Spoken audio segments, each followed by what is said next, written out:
Hello, everyone. Welcome to the first installment of Just Pack and Go travel series hosted by Charles Belk. I really appreciate you guys all tuning in today. I'm excited. I also want to make sure that I take a moment out and thank two sponsors that we had for this particular episode, Psychiatry of Atlanta and Gloss Communications out of Los Angeles. Today, we're actually going to this kickoff episode, which was timely, which came about because of COVID-19, gave me some room to finally kick this thing off. And we are going to kind of address the situations that a lot of you in America or in your countries are kind of locked down in your own country, whatever that means to your country. But there's a few people that are around the world that are locked down in someone else's country. They don't have the comforts of their home, the comforts of their family, the comforts of all of their stuff that they're used to. So what I wanted to do was pull together some of my American friends that are around the world right now and kind of get their feeling, let you hear from them firsthand what it's like as an American being locked down in another country. Let you know a little bit about what's going on in their countries firsthand. You might have seen some of it on the news. You know what's going on in your situation in your country, but they're going to tell you a little bit about what's going on in their country, what it means to them, and how it's affecting them. I am going to let them introduce themselves, but I just want to thank our panelists. We have Keena Williams, Kwaku Fleming, Lauren Jaffe, Lucia Van Beber, and Dr. Tyson Gray. So I hope you guys enjoyed. Again, thanks for tuning in, and I'm going to immediately turn it over to Keena Williams. Hi, I'm Keena Williams. I'm the president of Keena L. Williams LLC. It's a travel planning and travel consulting company. I was an aerospace engineer working for the U.S. Navy for almost 19 years in California. But last year, I quit my job and moved overseas. I'm currently living in the suburbs of Johannesburg, South Africa in Sandton, and we are on day 34 of the original 21-day lockdown, which is now 35 days lockdown, which is now going to be a modified lockdown starting on Friday. This lockdown here in South Africa meant essentially no movement for us. For those people that don't cook like myself, which I had to learn, no Uber Eats, no restaurants were open. You could not be in Ubers, tight restrictions, National Defense patrolling the streets, and so forth. So for me, that meant I was staying inside. For my particular business, COVID-19, basically, I'm in the travel and tourism industry. So this has put a serious damper on my business for this year. Currently, I am just waiting to see what's going to happen, to see if I can continue on with my 2020 plans or if I need to move those to 2021. So definitely staying hopeful for there. Charles, thank you for inviting me on this panel today, and I look forward to any questions that anyone out there may have. Thank you. Thank you, Keena. I am next going to go to Lauren Jaffe. Thank you as well, Charles. I'm really honored to be participating here. As you mentioned earlier, I was in the technology industry for about 35 years. And at the end of last year, my wife and I quit our jobs and decided to take a different course. And so we began traveling by buying one-way tickets to Southeast Asia. We found ourselves here in Indonesia, in Bali, February 20th, and of course, COVID-19 hit. So we'll be here for a while. The lockdown here has been really, really interesting from a couple different perspectives. First, Indonesia is a 95% Muslim country. I'll come to that in a second. But Bali itself is probably 95% kind of Bangladesh Hindu country. So it's a kind of a different cultural mix here. The reason I mentioned the Muslim side of it is they have locked down all inter-island travel just earlier this week. To kind of support, or maybe I guess the better way to say it is kind of stop the travel that would typically happen during Ramadan for a month, where a lot of different families would be going to all their different particular villages and islands to see family during this period of time. So all of that has ceased. Likewise, just here as a kind of a tourist in residence, everything is pretty much locked down. Restaurants, access to the beaches, stores, but not totally. So there are a few things that are remaining open. Certainly, grocery stores, doctors' offices, a couple different restaurants. The masks have become very common everywhere. In fact, there's a story going around that if you're a local Balinese and you're caught without a mask, they'll make you do 10 push-ups. But if you're a Westerner caught without a mask, you will pay a 50,000 rupiah fine. We haven't had any of those experiences yet, but it certainly has become very prevalent here during this period of time. Overall, we can't complain. We're very fortunate to be here, and because we didn't really have a plan, we don't have any return tickets. We'll kind of ride it out and see how it goes. Great, thank you so much, Warren. So next, I think I am going to go to Kwaku Fleming. Hey, thanks a lot. My name is Kwaku, and I'm originally from Washington, D.C. I'm a product designer and an engineer by training. I've been based in Accra, Ghana for many years. For the last 7 years, worked with Stanford University, Stanford Seed, to help accelerate small and medium enterprises around West Africa. So I'm an executive coach. And in March of this year, I transitioned from Stanford Seed to focus on curating these high impact seminars and conferences, corporate retreats and training sessions. And of course, that's when COVID hit. So in Ghana here, we've had about 1,600 cases of COVID and 10% of them are recovering. And we have basically had a 21-day lockdown, which for the most part was locked down, but really if you needed to go out, you can always go out. You just had to have a good reason to go and come. And then for the last 10 days, they've released the lockout, so you can go as you wish, but most of my colleagues, most of our friends are still working from home, and people are not really going out, but you're allowed to go out. I've gone out one day in the last 10 days. I went to a shopping center, and actually it was pretty full. Everyone is wearing masks. Of course, you have to now. The schools are closed. No gatherings are allowed. Restaurants are open for takeaway, and that's about how it is here. So for me, the challenge is now, since I'm into my new work of conferences. Obviously, there's no more conferences. There's no more retreats. So the time has actually been a little quiet. Everything that was planned has been canceled or postponed. And this has been a time basically for me of rejuvenation, working on myself, planning for the business, and who knows what's going to happen. Thank you, Kwaku. So next I'll go to Lucia Van Weber. Thank you, Charles. Thank you for having me. I'm Lucia Van Weber. I am the president of Curious Company Limited. I do international consulting. For 30 years, I was an international attorney, and so I've traveled the globe. So I am in Cagliari, Italy, which is in Sardinia. So we're the second largest island south of Italy.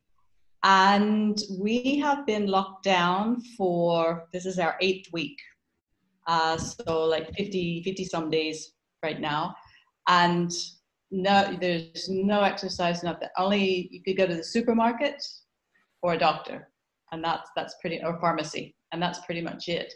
They are not letting up until, well, next week we'll be able to walk, but still no restaurants or cafes or anything will be open, although they will allow delivery and pickup, but you have to take it home to eat it. They've been very strict, exceptionally strict here, but mainly because we're an island. And so on the north, up in north in Rome and Milan, they were so heavily hit. We've only had about 1,200 cases on the island and 100 deaths. And most of those were actually in the northern part of the island, which is the least populated, oddly enough. So restrictions are you can't go out into a grocery store without gloves and masks, or pharmacy or anything like that. When they let up, it will probably be about June 1st. So we have had no flights on or off the island. So my visa is actually expiring, but I have to be on whatever flight. They won't extend visas. I have to be on whatever flight out I can get on when they start opening up. So it's been very different from everybody else's experience in certain ways. Right, I see. And next we have Dr. Tyson Gray. Good afternoon. It's 5 o'clock here, so good afternoon from Namibia. Thanks, Charles, for inviting me. So my name is Tyson Gray. I am an environmental professor at NYU and also an environmental attorney. So my situation here in Namibia is somewhat unique because our spring break is March 16th through the 20th.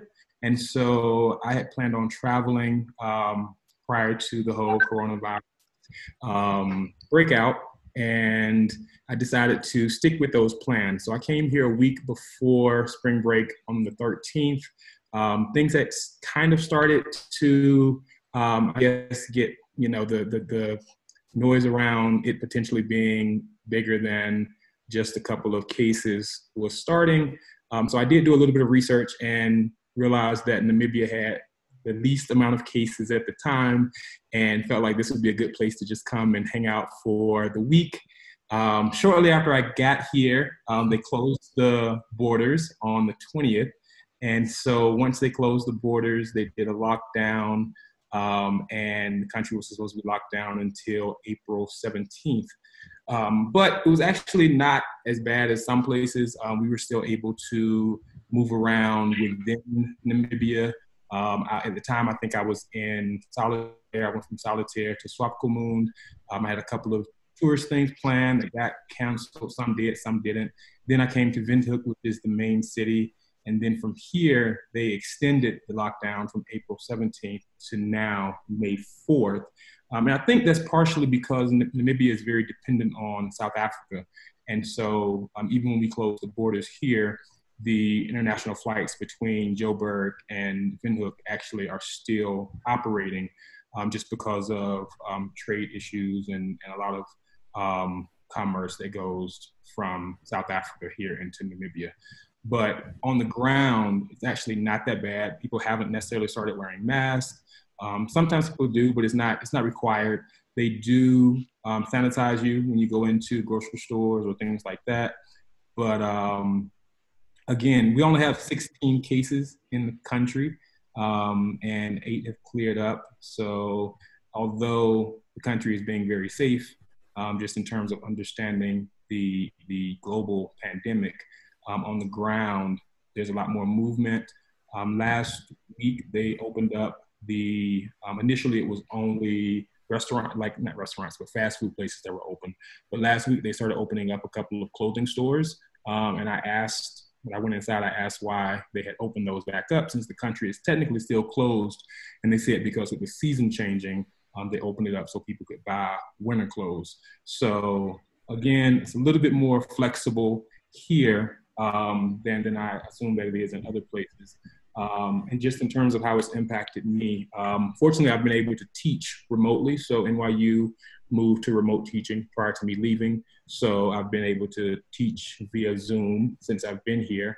It has impacted my travel. I was on my journey to 100 countries, and this is country 80. So in an ideal world, I was thinking I would be able to kind of hang out in Africa and go from Namibia to Congo to Gambia, and but obviously that hasn't happened. So I've been here now for the last month and a half.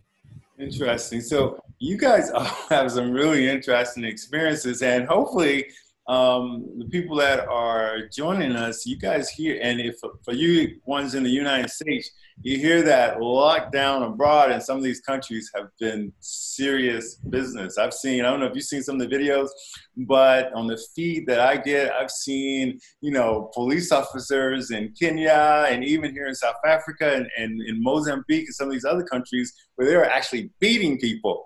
I can't imagine that going over too well in the United States. You broke that rule that was established there. It's been crazy. What I'm going to do is ask our panelists a few questions. Now, audience, you guys are going to be able to ask some questions too. So if you start thinking of something that you want to ask somebody, all you got to do is make sure you use the icon to raise your hand. We will see your hand raised, and then we will call on you to ask some questions. But let me ask a few first. I'll start with you, Kina. So you mentioned your travel business, and I know, you probably take a lot of folks on tours and all that stuff has been canceled. I am actually curious because my mom actually had a tour set up to go somewhere with her bridge club, and that got canceled, and they got some of the money back, but there was still a fee they didn't get refunded, non-refundable. What I've done so far for some of my trips, I do roughly about 12 to 13 trips a year, and I have 4 trips to where Lauren is in Bali from May to June. So what I've done with those trips is basically just rescheduled those. I have other trips throughout the year to Panama, Colombia, Dubai, South Africa, Fiji, and other places. So currently I'm working with vendors. I haven't canceled some of the trips that are later in the year. So I'm actually going to hold out. I have what I call drop dead dates. So before those dates come up, I'm basically saying, okay, talking to vendors to say, let's move this date to 2021. What do I need to do? But the biggest thing is for anyone that's in this industry is we have contracts, and contracts they're legal. You have a lot of things to work. And one of my biggest vendors that I have has allowed me to do a contract modification that is typically unheard of. But what I'm learning is in this particular industry, there are a lot of vendors that they want your continued business. So they will do whatever they need to do to continue to win you over and also maintain the business that you can give them year after year after year. So far it's been pretty helpful. My clients have been great. They've been amazing with understanding that this is a very fluid and dynamic situation, and understanding that nobody has the answers. No one has the answers. No one knows when this is over. No one knows, even if I plan something out a year from now, even if that is an option. I've been spending a lot of time, even today, sitting on tourism calls here in South Africa from different agencies. So to hear some people, think a certain way about when this will be over or when things will open up. But, for me personally, I'm basically staying positive for the most part, that we can at least, if we can't go toward the end of this year, at least start moving into 2021 to give people the opportunity to see the world again, is what I hope will happen. So interesting enough, I actually had this question from Tracy Coleman, who said, where are you taking me when this is all over? So as a person that travels a lot, what's going to be one of the hot spots that you first want to go to once you can travel again? Not mentioning all of your clients and the trips you're supposed to take them, but personally, where you want to go? Honestly, I think probably one of my first places I would probably go, depending on the situation, is I would love to see my friends. And we actually have a trip planned to Colombia in August. I don't know if we'll be able to make that trip. It's too early to tell. So that's probably one of the first places I would like to go to see my friends. And if I'm that close to America, there's no reason why I shouldn't go to visit my family in Tennessee. Absolutely. All right. Thank you. So Lauren, now, I've been knowing you for years, and I know that you and your wife planned this year-long trip over to Bali, but like me, you probably were planning on traveling around to other places and not staying in Bali for 2 months, because while I love South Africa and I've been here for almost 4 months now, that was probably the top end of how long I was going to stay here. How do you feel about not being able to kind of travel around to all the other places right now that you had on tap? Good question. We had actually had our next leg. We had a one-way ticket to Frankfurt, Germany, and at the end of February, and I'm sorry, the middle of March. We got middle of March, and we made a call a day and a half before we was leaving. We said I would rather be stuck here than in Europe, or specifically in Germany, because back then in March it was still kind of going crazy, and Germany was much farther ahead and kind of lockdown model than other places. So we said, okay, let's write it out here. We didn't know what write it out would mean. And so that's what we're still kind of continuing to do. We don't have an end date. We're very fortunate that way. So our plan is to kind of hang out here until they start opening things back up again. And then we're going to, hopefully we'll go to North Africa. And then as we had planned to kind of migrate through Southern Europe up to Central Europe. The reality of it is we don't know. Wow. You know, it may not work that way. And the lesson we've learned from that is to be flexible and to not live with the cloud of uncertainty, meaning that just because things aren't fixed in time, it doesn't mean that we have to be uncomfortable. We're just kind of going with the flow. I got you. Now, before I go to a few more folks, go to folks with additional questions, I just recognize that there are two people also on this call that I gotta let chime in. One is Marcus Leonard. He's from Atlanta, but he's actually in Shanghai channel right now. And I actually would love for Marcus to, if you don't mind, Marcus, say a few words about your experience right now over in Shanghai. Hello, everyone. Sure. So yes, I'm currently living and working in Shanghai, China, and I've been here for 1.5 years now. And so my experience during this whole time has been not so bad, I would say. Not so bad. I would say that the things here, especially in Shanghai, have been pretty easygoing as far as since it's begun and then to this current period. So as of right now, I don't know if you guys can see me well enough, but as of right now, things are really back to normal. So like everything is pretty much back open, gyms, stores, malls, except for schools is the only thing that's not currently open. And I think that right now, most of the kids are gonna start going back. The older kids are gonna start going back to school within the next week or two, from my understanding, and then they'll start to migrate the rest of the kids from like middle school and then to elementary school and then any other programs that they may be involved in after that. But as far as, I actually was on holiday because before this all kind of really hit, that was during the Chinese New Year, which was back in January. And so I had went on holiday to Vietnam, like the last week in January, which was during the time of Chinese New Year. And then I arrived back in Shanghai back on the 28th of January. And then soon as I arrived back, it's when it really started to hit. Things started to like close down, and we were on lockdown, like real lockdown. So like they have this app on your phone and it can tell whether or not you've been back in Shanghai for more than 14 days.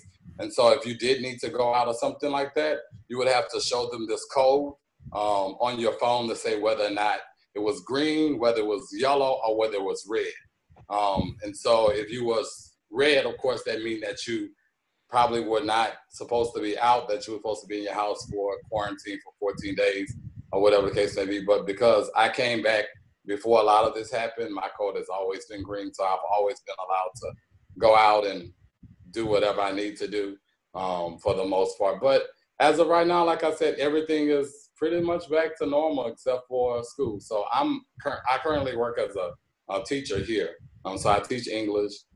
So of course we've been teaching online for the past several months now. But it's been okay. I would say it's been okay. Well, I'm glad. I'm gonna tell you guys, when I saw you were on vacation and I saw things were going on in China and I saw you were going back to China, and I was thinking to myself, why is he going back to China? Because that was before we knew it was gonna be everywhere else. That was before we knew that. But that was just incredible to me. And you know, your whole thing about they have an app and they know where you've been, that's a whole other story about what goes on in China and how some of the rules there that I'm saving for a later show. But thank you so much for your comments. I appreciate you. Of course. The next person, and I hope it's okay, that I have unmuted her and getting ready to let her in and talk, is my friend Chanel.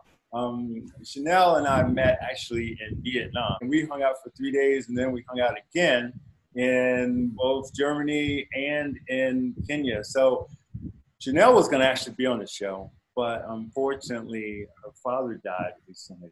And the funeral was actually last Friday. And so I kind of backed off on having her on the show because I know what that was like. Because unlike the rest of us that are stuck abroad, she was stuck abroad and couldn't even go back to her father's funeral. Janelle, welcome. If you want to say something, I would love for you to. If you don't, I understand.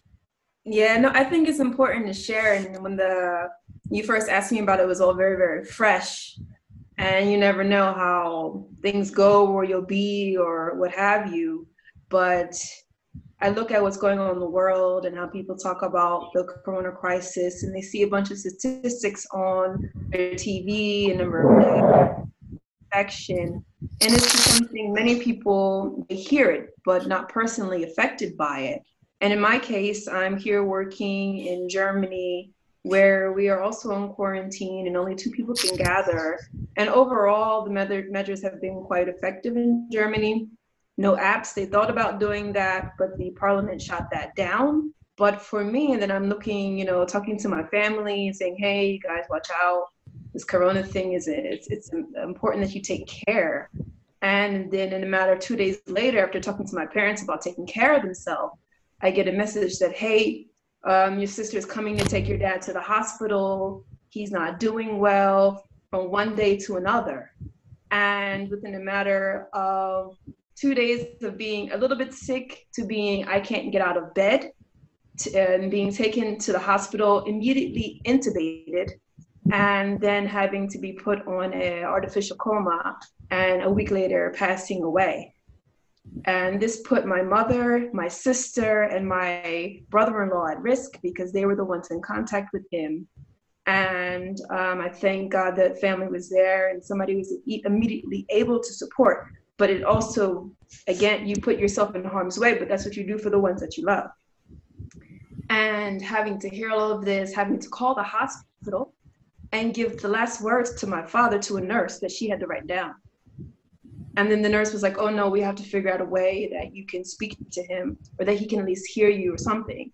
So I went for a walk, came back in the house, and it was the nurse on the phone in the room with the full PPE, everything. And my dad, I could see him, I could see his situation status, and I could speak to him and he could hear me even though he couldn't speak. And I could tell him, how much I loved him. And then after this experience happening within the family, hours later, he passed away. So for me, this is all too close to home, all too tragic. And I've had to experience and had at least the privilege to virtually say my last words to my loved one, which many, many people don't. Many people are dying alone. And I could not make it to the US due to travel bans, due to quarantine, due to my family being on quarantine or isolation. In this case, really, really strict. And then to have a Zoom bereavement with my family where we all come together on a call, aunts, uncles. My dad is one of 18 children, the oldest son of the 18, to have to talk to all my aunts and my uncles and my cousins from around the country, to only a few being able to participate in the funeral service, which was really a burial of 10 minutes. In the sealed casket, the body cannot be seen, touched by the undertaker, anything. They treat it like it's a complete acidic object that would burn you because they don't understand how the virus lives after death, essentially. And to only have 10 people be able to be present with masks, with distance, for the last words, essentially, and burial to a closed casket. And then to allow only 10 at a time to only the people who are from the town, of course, from my family, to be able to at least put their flower or have the last rites, as you could say.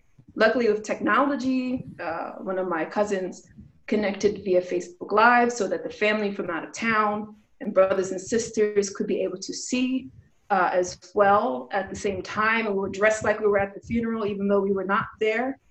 And also at the same time, having another family member in a different state who's younger, infected with the coronavirus, talking to her constantly about the state of her health, her mental well-being, and then also having an uncle who traveled from Switzerland and got coronavirus in Switzerland and was tragically ill in ICU for a week.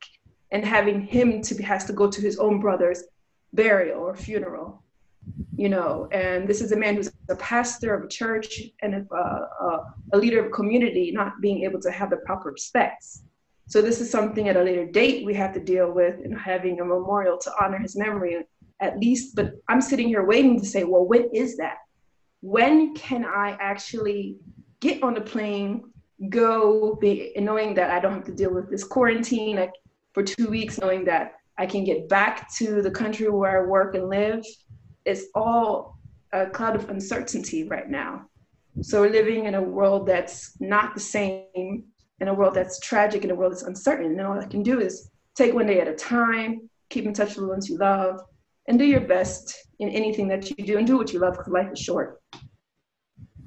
Yes, thank you.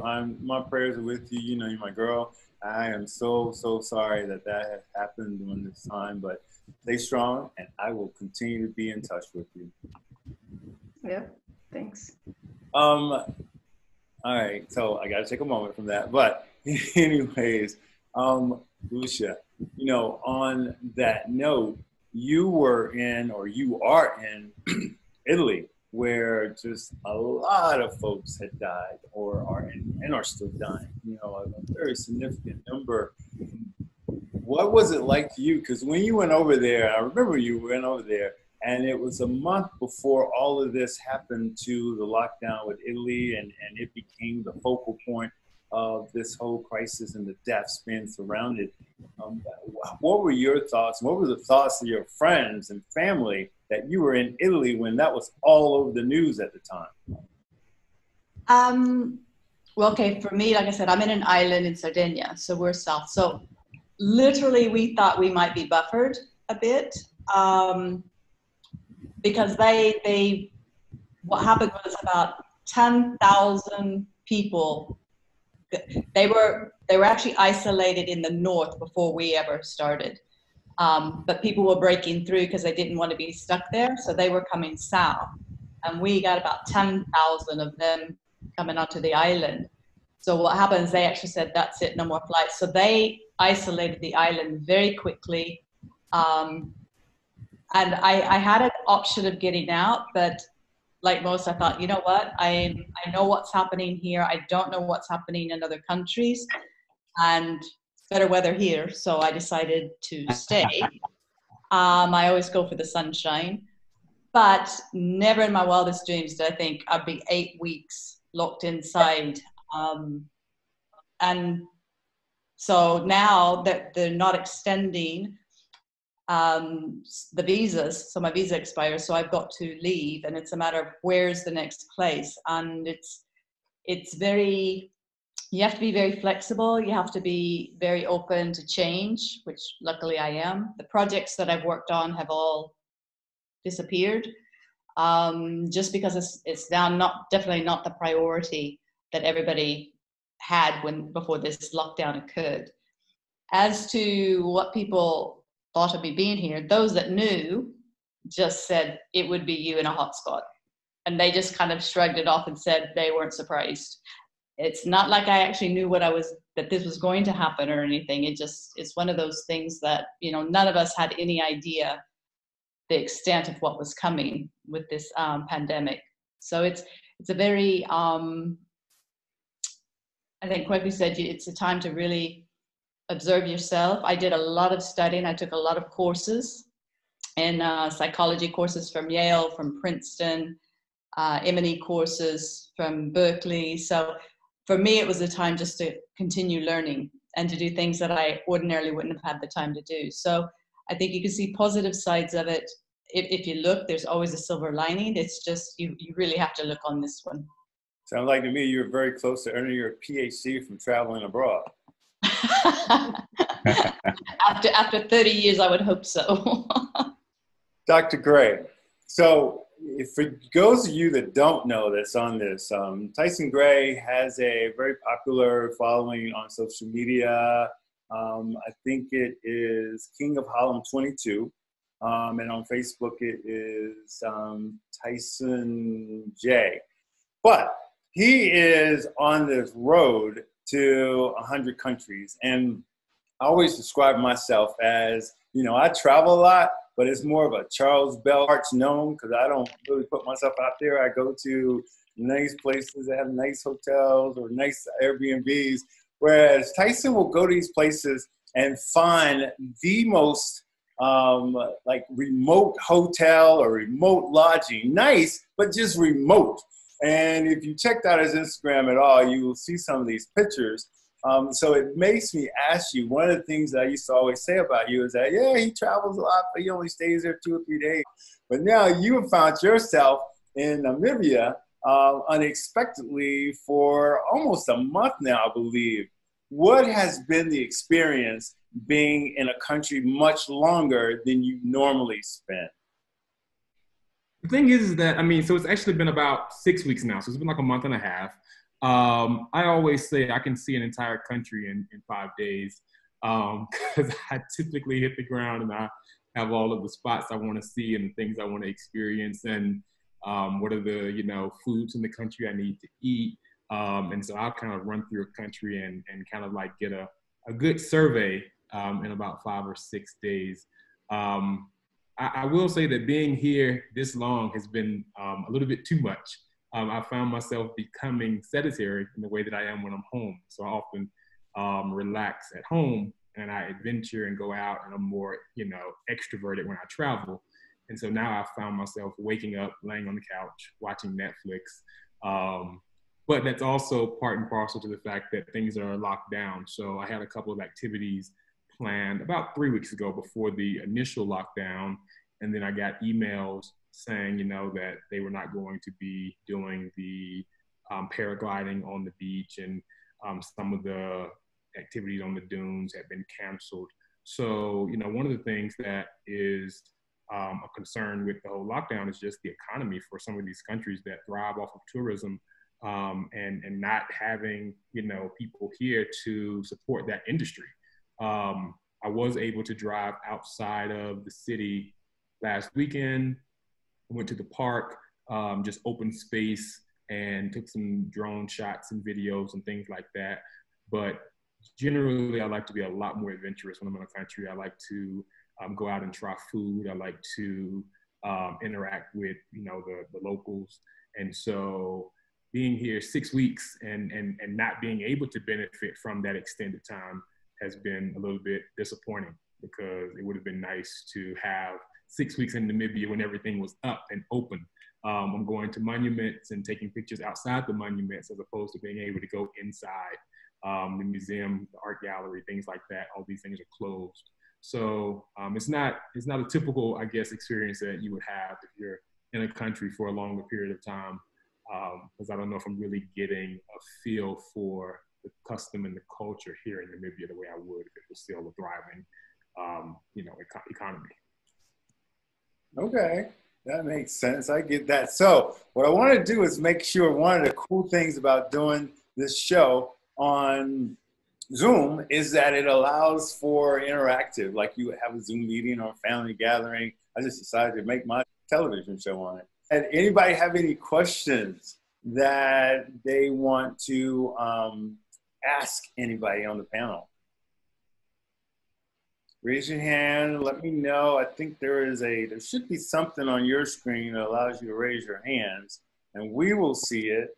I think that I'm pretty sure that my bestie out in Los Angeles has a question for these travelers because that's what besties do. They let you put them on the spot to ask them a question. Everybody, ladies and gentlemen, my bestie, Robin Harrison. Robin, what question do you have?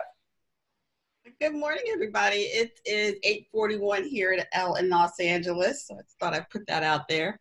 I actually was thinking in terms of traveling, because one of the things I wanted to do this year, I had this big plan to go to Italy, and obviously it has been postponed. I was going to meet Charles during his trek across Europe. And so now I am postponing that, obviously, but, you know, wanting to figure out the best time to travel, although I don't know that you guys can answer that question, but looking at probably, obviously sometime for 2021, and wanting to get a sense of maybe some of the things that I can do, or what's the best time to travel to Italy once the virus has been obviously the travel restrictions have been lifted. because we were trying to debate where I would go. Was it going to be Venice? Was it going to be Milan? And so we hadn't even decided on what that was going to be. But as planning out for the year, or for next year, is it Lucia? Your thoughts on where in Italy I can meet Charles, because I'm going to make him go, even though he's already been there. Well, it really depends on what you like to do, obviously. If you go into Rome, absolutely so much culture, so much history. It's gorgeous, it's beautiful, but it's also exceptionally populated, busy, touristy. Venice is phenomenal. You know, right now, again, silver lining for the coronavirus and everybody being in lockdown, the dolphins are actually swimming through the canals again, which obviously they haven't done in decades. So obviously that's all going to change once it starts happening again. If you go further south into Naples or Sicily or Sardinia, you've got better beaches, better weather. It's more for summertime. That's always my option is warm weather, sunshine. The Adelphi Coast is phenomenal. So there's so much you can do. It just really depends on how much time do you have and what are your interests. Is it museums, history? Is it nature? Is it just the culture element? And the South is very, very different from the North as well. So you have it's not an answer for you. There's just so much to do. So how much time do you have and what are your key interests? Happy to help you out any way I can. I can get through Charles and give you some ideas, but just show me what you want to do and I can help you on that. I will definitely make sure I put you two in touch. Thank you so much for that. So next I'm going to go to my friend, Alexandra, who we refer to as Mrs. Alex because her husband is Mr. Alex. Now, Alex is in Costa Rica, became a great friend of mine, actually took care of me. And when I went back to Costa Rica, I actually spent some time in her house. And I mention that only because they had built this house up on the hill that overlooks the whole valley. And it was kind of an indoor-outdoor thing. And when I say that, it was the living room and kitchen was completely exposed to the outdoors. And the bathroom, you would basically brush your teeth and be looking outdoors. The shower area, outdoors. And so I always had this vision of her place. And sorry for the long intro, Mrs. Alex, but I always had this vision I was going to wake up, go outside of my bedroom, which was indoors and had a door, and there were going to be like, some monkeys sitting at the dining room table playing cards because you could pretty much just kind of come in from the jungle. We were up 3,000 feet on a mountain in Costa Rica in this kind of condo development community that was the jungle. But anyways, Mrs. Alex. I just wanted to comment. In Costa Rica, we're 5 million, and we've had a little over 600 cases. Right now, the last 20 days, we've had fewer new cases and a lot more recovering. So we haven't had the problems of not enough ventilators or not enough healthcare services. So everything's good. And in our little province, which is in a very remote area in the southern part of Costa Rica, we've only had 5 cases. So we are feeling, I think like some other people mentioned, a little safe up here on the mountain. We limit what we do, although restaurants are opening. Airlines are going to be resuming travel in the next 2 weeks. But I think a lot of people are going to be just sitting tight, and waiting. My husband, who travels back and forth, he's an attorney. We were very happy that he did not have to go back because it was right around the time people were standing in the 7-hour lines. And I said, if you don't have it now, you'll have it by the time you get to New Jersey. So we were very happy that he got to stay. I absolutely hear you. And I think about you guys being completely safe up there on the mountain. I miss those times. Thanks so much for the question. We actually have for the comment. Who has a question for our distinguished panel of lockdown Americans abroad? Oh, there we go. So Kwaku actually has a question. Go ahead, Kwaku.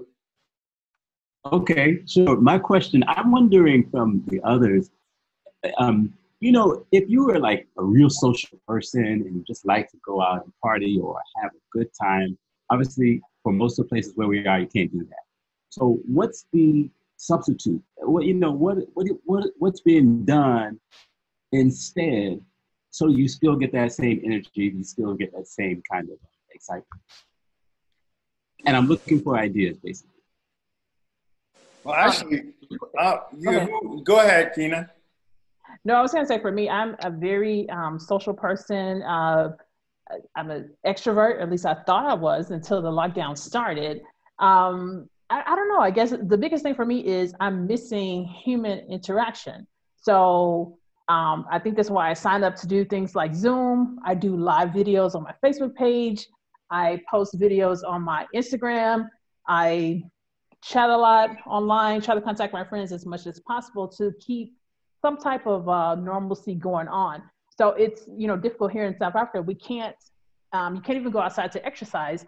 I used to go to the gym 3 times a week, go to comedy clubs on Tuesday nights, go listen to music a couple of nights a week. So basically I've kind of turned my apartment into, some type of sanctuary where I try to keep a routine, but change it up a little bit so it doesn't get boring.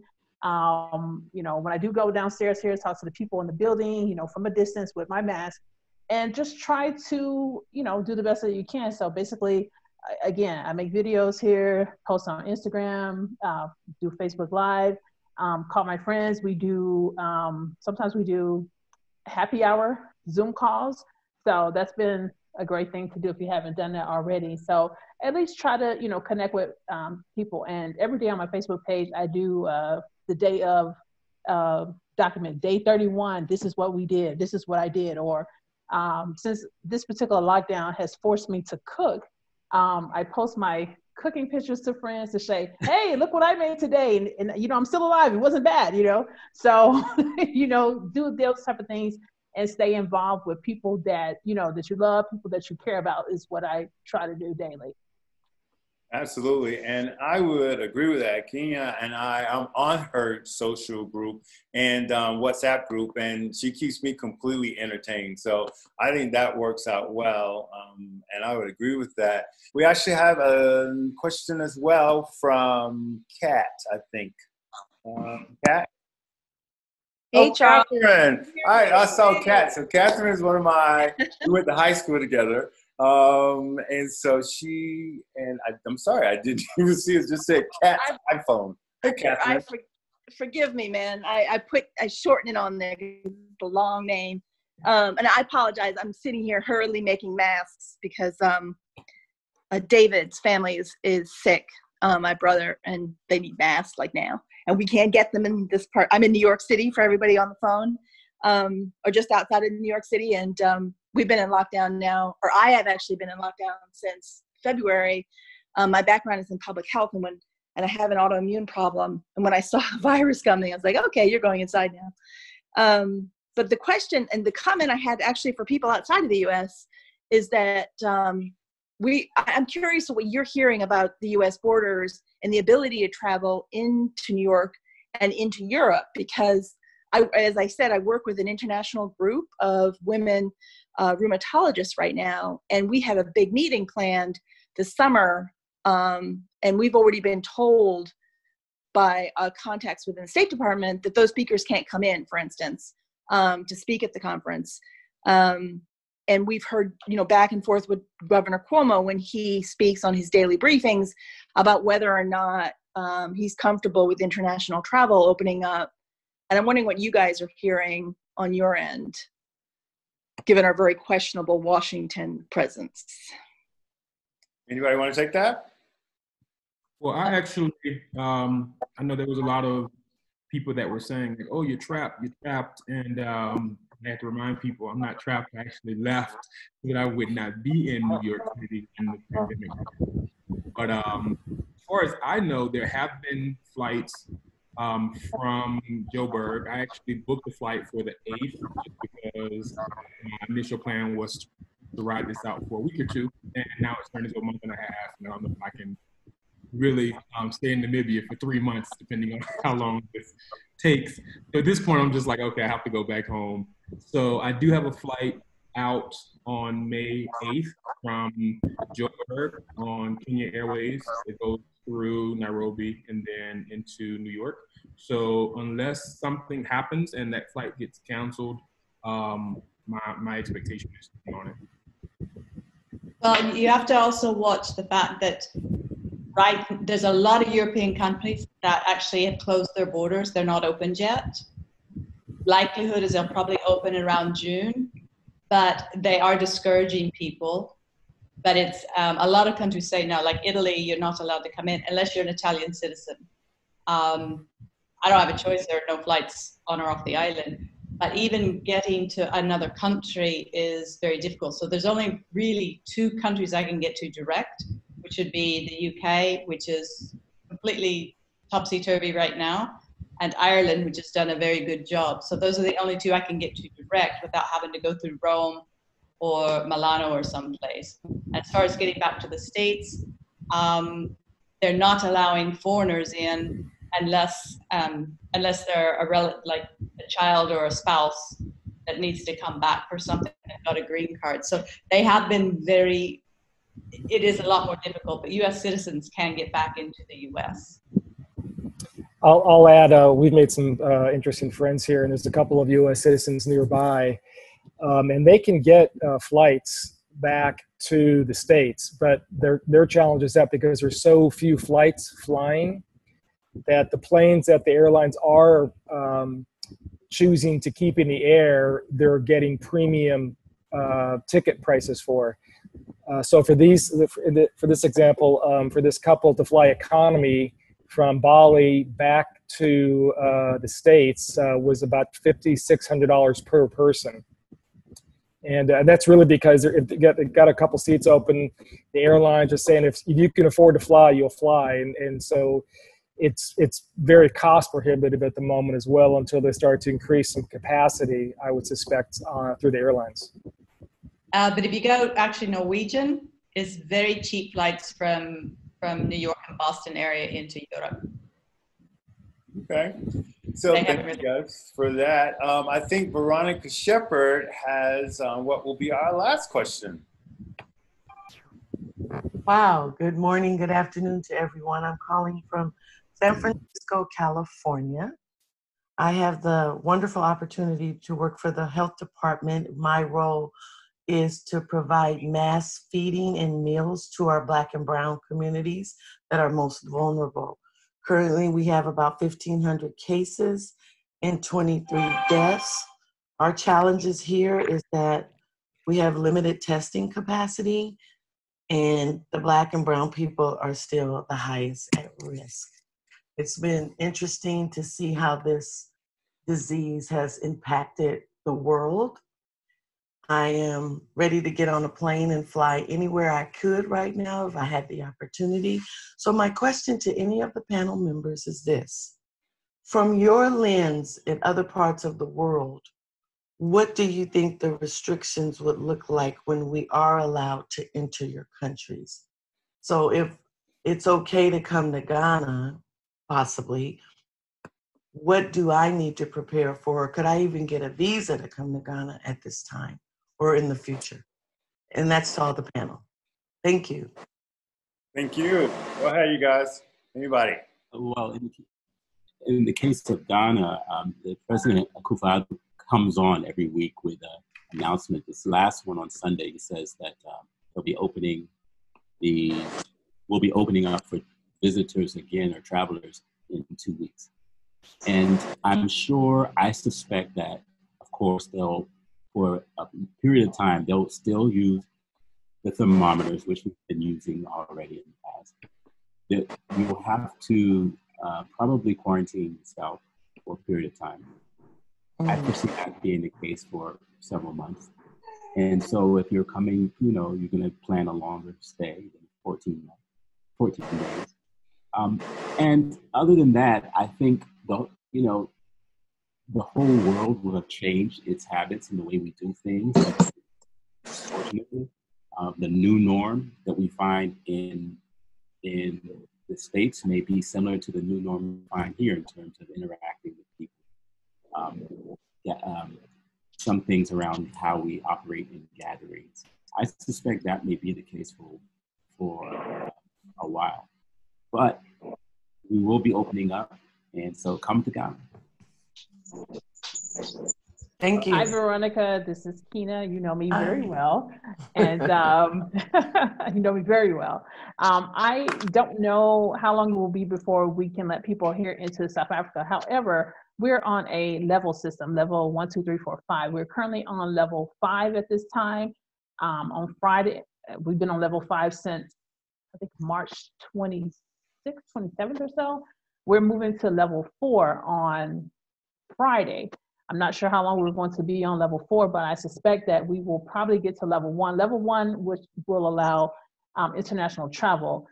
In my opinion, I could be wrong, but I feel like we will probably get to level 1 maybe by July. That's what I think.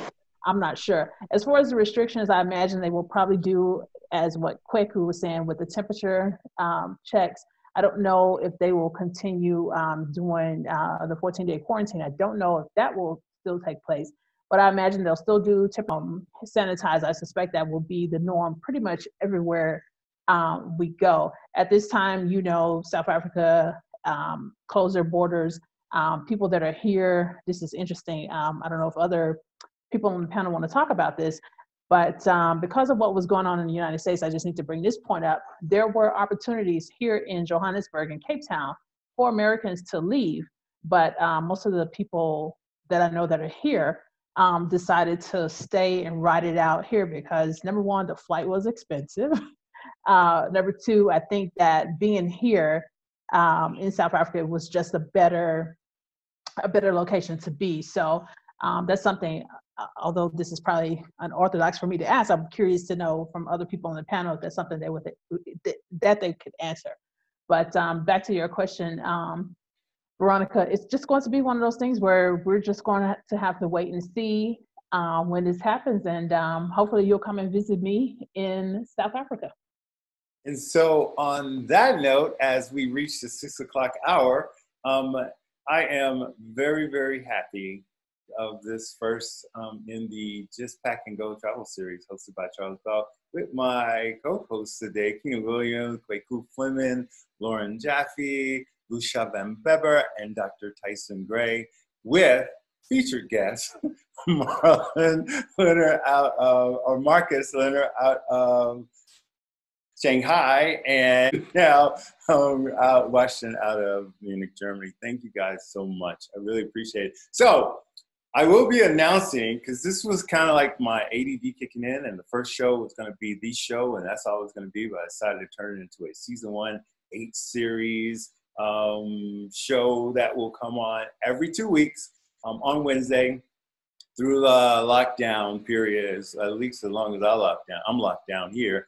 And the next show will actually air on the 13th of May, and it will have it's going to be interesting because it will be about intriguing customs that other countries or tribes, if you will, have. Intriguing to us as Americans, but very customary to them. And so we're going to talk to a few people, one guy from Lesotho, a guy from South Africa, a guy from Kenya. I'm just going to tease you as I traveled around, and I went to a funeral, and part of that funeral was the sacrificing of a cow, a live cow that was there at the funeral, before the funeral, that they just kind of kill on the spot, and the village men go in and within an hour has completely gutted and chopped this cow up. And it was a very interesting and almost traumatic experience for me. But there are several customs that I've heard around. So make sure you look for that advertising, and I hope you guys tune in for that. Thank you so much to the participants. Thank you so much to everybody that came in on Zoom. I really, really appreciate you guys joining in for this first show. Thank you.